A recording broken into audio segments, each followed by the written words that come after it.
안녕하세요. 결혼 생활 8년 개고생만 하다가 이혼했어요. 워낙에 도움받은 게 하나도 없다 보니 아빠 없이 애 키우는 게 그렇게 힘들지는 않네요. 다만 아빠 없이 커가야 할 아이를 생각하면 그거 하나만큼은 미안할 따름입니다. 부모님이 육아를 도와주신다고는 하지만 여태까지 염치 없이 부모님 도움받아왔는데 이혼한 마당에 부모님 고생을 더 시키진 않으려고요. 제 결혼 생활은 시작부터 순탄치 않았습니다. 세상 어느 누가 결혼하면서 내 인생이 이렇게 꼬여버릴 거라고 생각을 하겠나요? 저 또한 남편과 결혼 준비를 하면서 앞으로 펼쳐질 행복하고 밝은 미래만 생각했어요. 한참 결혼 준비할 당시에 남편이 시부모님한테 결혼 자금으로 얼마 정도 받을 수 있다는 말을 꺼냈을 때 조금 부담스러웠습니다. 저희 집이 찢어지게 가난한 건 아니었지만 시댁과 비교했을 때 비교적 여유가 없는 편이었거든요. 애초에 저는 결혼할 때 집에서 지원을 받아오기보단 어떻게든 저희들 힘으로만 해결해 볼 계획이었어요. 그런데 남편이 집에서 큰 돈을 받아온다고 하니 괜히 부모님께 부담을 드리는 것 같아서 마음이 무거웠어요. 남편한테 솔직하게 나는 집에서 지원을 받아올 상황이 아니니 그냥 우리 힘으로 시작하는 게 어떻냐고 물었습니다. 남편은 형편 닿는 대로 하는 거지 무슨 걱정이냐며 저희 집에서 지원을 안 해줘도 우리 결혼하는데 아무 문제 없게 하겠다고 했지요. 그런 남편한테 미안하기도 하고 고맙기도 했어요. 그런데 결혼 준비가 막바지에 다다르는 가운데 시부모님이 난데없이 지원해주겠다고 하던 돈을 안 주겠다고 나오더라고요. 정확히는 말을 바꾼 거였어요.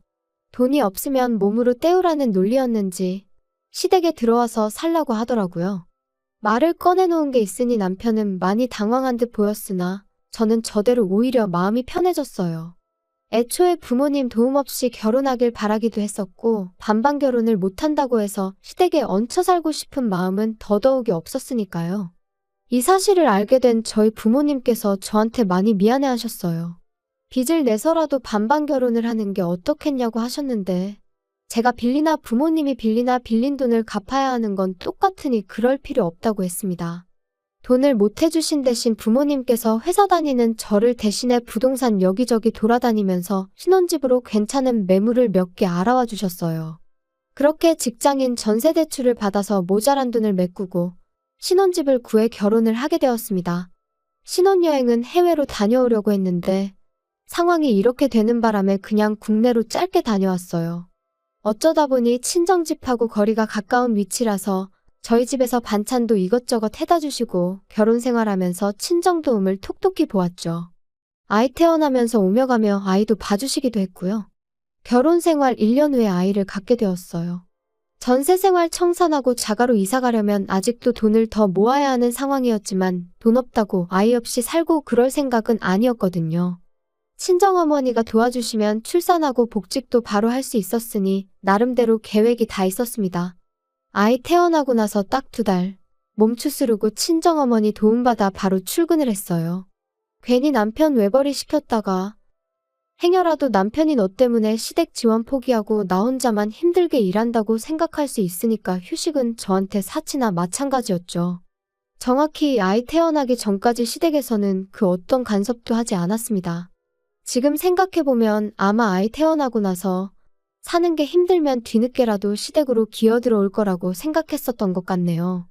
개고생하다가 정신 차리면 시댁에 도와달라고 기웃거리진 않을까 싶었나 봐요. 그런데 저희가 생각보다 잘 살고 친정어머니 덕분에 바로 복직해서 맞벌이하면서 잘 살고 있으니까 심술이 났던 거죠. 그러니까 언젠가부터 시어머니가 저희 생활에 간섭을 하기 시작했어요. 친정이랑 가까이 산다고 시댁은 아주 거들떠도 보지 않느냐며 이틀 3일에 한 번꼴로 전화를 해서 잔소리를 하기 시작했죠. 그전까지는 시댁에 간다고 연락이라도 하면 같이 살기 싫어서 집 나가 사는 것들이 뭐가 좋다고 우리 집에 올 생각을 하냐며 오지 말라고 했던 사람이 말을 싹 바꿔서 저희가 친정만 챙기고 시댁을 소홀히 하는 것처럼 말하니 어이가 없더라고요. 남편과 상의 후에 2, 3주에 한 번은 무조건 시댁에 다녀오기로 했어요. 매주 시댁에 다녀오는 건 사실상 불가능한 일이고 한 달에 한 번은 너무 뜨문뜨문 가는 게 아닌가 싶어서 그렇게 정했던 겁니다. 그렇다고 저희가 시댁에 간다고 해서 시어머니가 저희를 반겨주거나 한 적은 한 번도 없어요. 아들이랑 손자는 애틋하니 그나마 이뻐해 주셨지만 저는 항상 찬밥 신세였지요. 처음 시댁에 갔을 때 빈손으로 갔다고 욕도 엄청 먹었어요. 시댁에 방문하는데 며느리란 게 어떻게 껌 한 통도 안 사들고 올 수가 있냐면서 친정부모님 거들먹거리면서 예의가 어쩌고 집에서 그렇게 가르치더냐 저쩌고 하면서 타박을 해왔습니다. 친정에서는 저희 어떻게든 뭐 하나라도 아끼게 해주고 싶어서 반찬도 이것저것 챙겨주시고 그랬는데 시댁은 저희한테 항상 무언가를 바라기만 했어요. 시어머니 눈에는 제가 그냥 합가해서 같이 살기 싫어서 아들 꼬셔 집 나가 살고 있는 나쁜 년으로 보였겠지요. 바보 같게도 저는 어떻게든 시어머니 마음을 돌려야겠다고 생각했고 그러려고 애를 많이 썼습니다. 시댁 갈 때마다 시어머니가 좋아한다는 계절과일이며 제철 음식들 사들고 가고 그랬습니다. 시어머니가 몸이 허한 것 같다 하면 한약도 몇 첩 지어서 가고 그랬어요. 맞벌이를 하고 있긴 했지만 2, 3주에 한 번씩 시댁에 가는 게 부담이 될 정도였지요. 시댁 가서 시어머니 대신 집안일도 해드리고 뭐 김장이 있다거나 큰 집 행사가 있다고 하면 회사에 휴가까지 내서 제가 제일 먼저 달려가 시어머니를 도왔습니다. 하지만 제 정성이 역부족이었는지 시어머니 마음은 좀처럼 열리지 않았어요. 결혼할 때는 제가 남편한테 고맙고 미안해했는데 결혼 후에는 역으로 남편이 저한테 고맙고 미안해했지요. 그렇게 결혼 생활 6년이 지나갔어요. 시댁에 시달려가면서도 열심히 일하고 아끼고 모아서 집을 사게 되었습니다. 대출이 더 늘어나긴 했지만 요즘 애들이 집이 전세면 전세인 대로 아파트가 구리면 구린 대로 그걸 가지고 편을 가르고 놀리고 그런다는 뉴스를 보니 무리를 안 할 수가 없었네요. 그래도 저희 나름대로 행복했는데 큰 사건이 하나 터지고야 말았습니다. 시어머니가 평소보다 더 공격적으로 변하기 시작했어요. 처음에는 저희가 이제 번듯한 집까지 갖게 되었으니 그게 열받아서 저한테 더 모질게 하는구나 싶었는데 가만 보니 했던 말을 자꾸 또 하는가 하기도 하고 뭘 자꾸 깜빡깜빡 하기도 했어요. 시어머니랑 좋은 사이는 아니지만 TV 프로에서 봤던 치매 증상에 대한 내용이랑 거의 맞아떨어지는 부분이 많아서 걱정이 되더라고요. 시어머니는 물론이고 신우랑 아버님, 남편한테도 어머님 병원 한번 다녀와야 하는 거 아니냐고 물어봤는데 다들 하나같이 멀쩡한 사람을 치매 환자로 만드냐며 뭐라고 했었어요. 하지만 날이 갈수록 제가 알고 있던 증상과 똑같은 행동들을 반복하시니 억지로라도 제가 모시고 다녀와야겠다는 생각이 들더라고요. 그리고 우려했던 일이 실제로 벌어지고 말았습니다. 시어머니는 치매를 앓게 되신 거였어요. 치매 판정을 받고 나니 오히려 더 빠르게 증상이 악화되어 갔습니다. 그러던 와중에도 며느리 부려먹겠다는 건 안 까먹는 건지 이제는 평일에도 저를 찾기 시작했어요. 그때도 저는 아무 불만 없이 부를 때마다 시댁에 다녀왔습니다. 그리고 그때부턴 2, 3주에 가던 것도 매주 다녀오게 되었고요. 아무리 시어머니가 저를 괴롭혔다고 해도 치매를 가지고 하늘이 응당한 벌을 내렸다는 생각이 들었다기보단 딱한 마음이 더 컸거든요. 그렇게 1년이 지나고 나니 그때부터는 집에서 대소변 실수도 하기 시작했어요. 전문 간병인이나 요양교육을 받았다면 모르겠지만 시어머니가 기억만 왔다 갔다 할 뿐이지 여장부 스타일에 힘도 좋으시거든요. 말인즉슨 저를 포함한 시가족 모두 시어머니를 어떻게 감당하기 힘든 상황까지 오게 되었다는 거였어요. 시댁에 돈이 없는 것도 아닌데 이 정도면 전문 간병인을 쓰거나 요양원을 보내는 게 맞지 않나 싶었어요. 시아버지가 좀 와달라는 연락에 최대한 시댁에 다녀오고 있긴 했지만 저도 회사 다니는 상황이어서 체력적으로 많이 힘들었고 제가 시댁에 가 있으면 시댁에 가 있는 만큼 저희 친정어머니도 대신 애 봐주시느라 저희 집에 발이 묶여서 계셔야 했거든요. 그러던 와중에 제가 둘째 아이를 임신하게 되었습니다. 집안 상황도 그렇다 보니 계획된 게 아니라 조금은 당황스러웠어요. 조심하지 못한 제 잘못이 크긴 했죠. 친정어머니가 거의 저 대신 첫째 아이 다 키워주신 거나 마찬가지인데 갓난쟁이를 또 처음부터 부탁하자니 죄송스러운 마음밖에 없었습니다. 막상 친정어머니는 첫째 혼자 외로웠을 텐데 둘째 생긴 게 참 잘된 일이라며 둘이고 셋이고 낳기만 하면 아이는 대신 다 봐줄 테니까 건강하게만 출산하라고 응원을 해주셨어요. 시댁은 상황이다 보니 둘째 이야기를 어떻게 꺼내야 할지 참 고민이 되었는데 언제까지 숨길 수 없는 노릇이었으니 그냥 날 잡고 찾아가서 시아버지한테 말씀드렸어요. 단도직입적으로 둘째가 생겼기 때문에 이제 시댁 와서 시어머니 돌봐드리는 거는 못할 것 같다고 했죠. 그런데 돌아온 시아버지 답변이 정말 예상도 못한 답변이었습니다. 친정에서처럼 둘째 아이 생긴 거 축하한다는 말까지 바란 건 아니었는데 애 가진 거랑 집사람 돌봐주는 거랑 무슨 상관이냐며 잔머리 쓰지 말고 주말에는 시댁 와서 집사람 돌봐주라는 대답을 들었기 때문이에요. 평소에는 말대답 해본 적 한 번 없는 저도 그냥 있을 수가 없더라고요. 애 가진 몸으로 회사 생활하면서 어떻게 시어머니까지 간호를 하겠느냐 물었더니 잔머리 쓰는 게 두 눈에 다 보인다고 그렇게 힘들면 회사 그만두고 시댁 들어와서 살라더라고요. 애초에 집사람 치매 걸린 게 너네가 안 들어와 살아서 그런 거라면서 아예 시어머니가 치매를 가진 이유를 저한테 덤태기까지 씌우는 겁니다. 하도 어이가 없어서 그렇게는 못하겠다 말하고 그냥 집으로 돌아와 버렸어요. 현관문 너머로 시아버지가 고래고래 소리를 지르는 소리가 들려왔는데 싹 다 무시해버렸습니다. 그리고 그날 저녁에 신우한테 전화를 받았어요. 신우도 좋은 소리 하나 안 하더라고요. 주말만 봐드리는데 뭐 그렇게 대단한 일 한다고 온갖 유세를 다 부리냐고요. 말이 주말만 봐드리는 거지. 평일에도 시아버지가 부르면 몇 번이고 다녀왔고 주말에만 봐드리는 게 시어머니만 봐드리는 게 아니라 일주일치 집안일이 쌓여있는 거 다 해야 하고 시아버지 굶지 않게 일주일치 먹을 것도 대충 준비해놓고 가야 하는 거 모르냐고. 그럼 형님이 평일 내내 시어머니 간병해드리고 집안일도 다 해놓으라고. 그럼 제가 주말만 가서 어머님 봐드리는 거 생각해보겠다고 하고 전화 끊었습니다.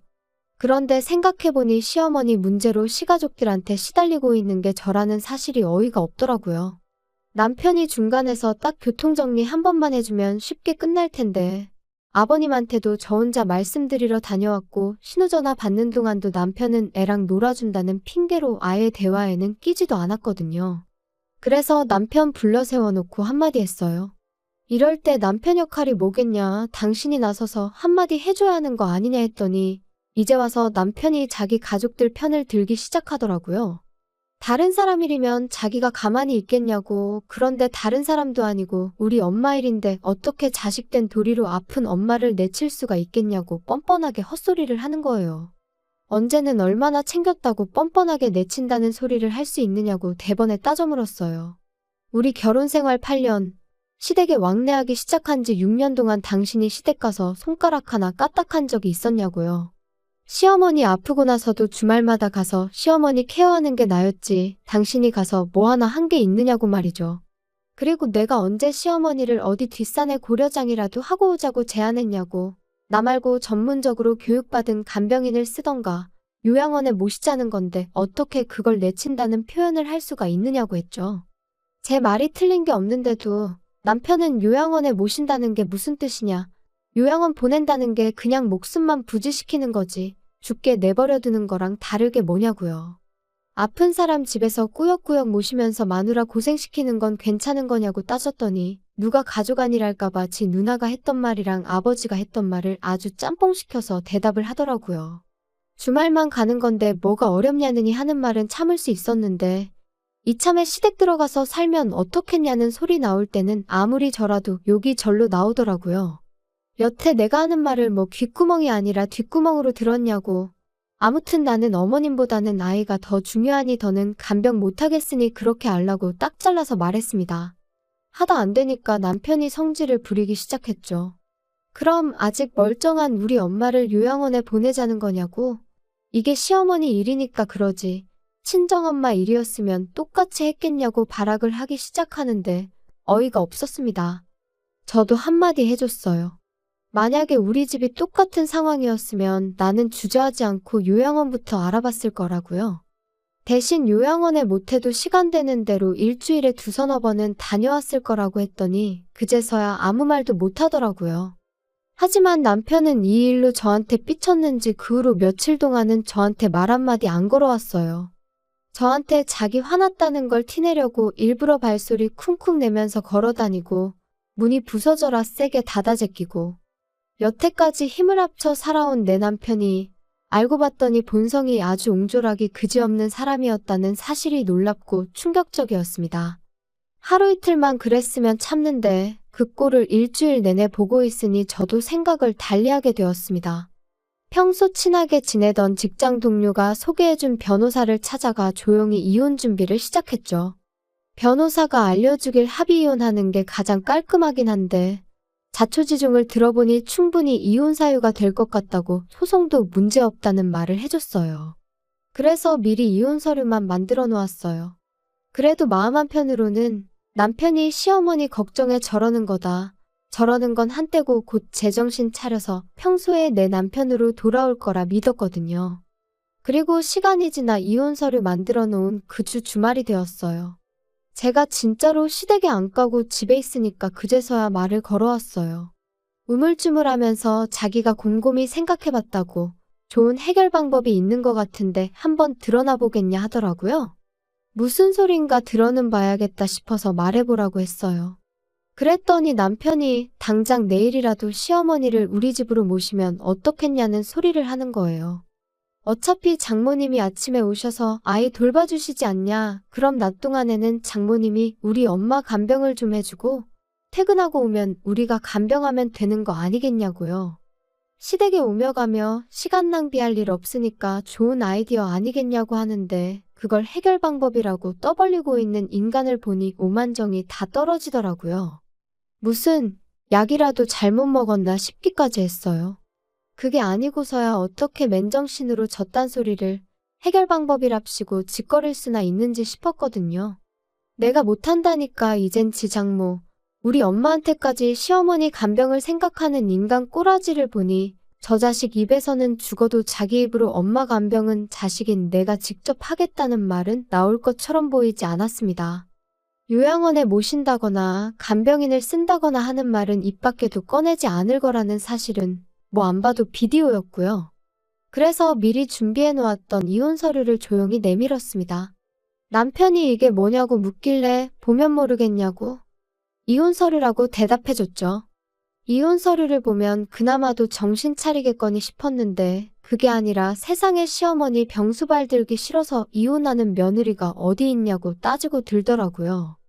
여기까지면 나도 할 만큼 한 것 같다고, 내 말이 맞는 것 같으면 조용히 사인하고 그게 싫으면 어디 소송까지 가서 진흙탕 싸움 한번 해보자고 한마디 했지요. 제가 진심인 걸 눈치챈 건지 남편이 그래도 아이를 생각하면 이혼만큼은 하면 안 되는 거 아니겠냐 했죠. 나는 당신한테 충분한 기회를 준 것 같다고, 그렇게 아이를 생각했으면 당신도 나한테 그러면 안 되는 거 아니었냐 했더니 말을 잇지 못하더라고요. 막상 자기를 포함한 시가족들이 저한테 해온 것들이 전부 이혼 사유라는 건 알고 있었는지 남편이 소송까지는 가지 않고 협의 이혼을 하기로 결정되었어요. 8년을 그렇게 푸대접 받으며 꾸역꾸역 버티고 살았는데 이혼하고 나니 하루아침에 남남이 돼버리는데 마음이 착잡하기도 하고 한편으로는 후련하기도 하더라고요. 이혼하고 나서야 왜 시댁에서 시어머니를 요양원에 모시기 싫어했는지 간병인을 구할 생각이 없었는지를 알게 되었어요. 애초에 결혼할 때 시댁에서 해주겠다던 돈이 없는 돈이나 마찬가지였던 거예요. 엄밀히 말하자면 저희 결혼할 때쯤에는 그 돈을 가지고 있던 건 사실이었는데 시어머니가 친하게 지내던 지인분한테 사기를 당하면서 그 돈을 전부 떼먹혔다고 하더라고요. 그러니까 결혼식 날짜까지 잡은 상황에 저희한테 집 해주기로 한 돈은 못 해주니까 집에 들어와서 살라는 식으로 나왔던 거였어요. 게다가 시어머니가 믿었던 지인한테 사기를 당한 충격 때문에 그랬나 그때부터 치매 증상이 조금씩 보이기 시작했었다더군요. 남편이 그 사실을 몰랐을 리는 없고 애초에 시작부터가 거짓말인 결혼이었던 거예요. 나무꾼이 날개옷 숨겨놓은 것 마냥 아이 태어나고 나면 제가 애 때문에라도 계속 견디고 살았겠거니 생각했던 걸까요? 배신감에 치가 떨리지만 이젠 남남이 되었으니 신경 안 쓰고 살려고요. 그냥 늦지 않게 양육비나 제때제때 보내줬으면 좋겠어요. 원하던 대로 시어머니 곁에 붙어서 평생을 간병하게 만들어줬으니 두 부자가 어디 한번 제가 그동안 어떻게 시어머니 수발을 들고 살았는지 뼈저리게 느끼며 저 같은 복덩이를 놓쳐버린 걸 평생 후회하면서 살았으면 좋겠습니다.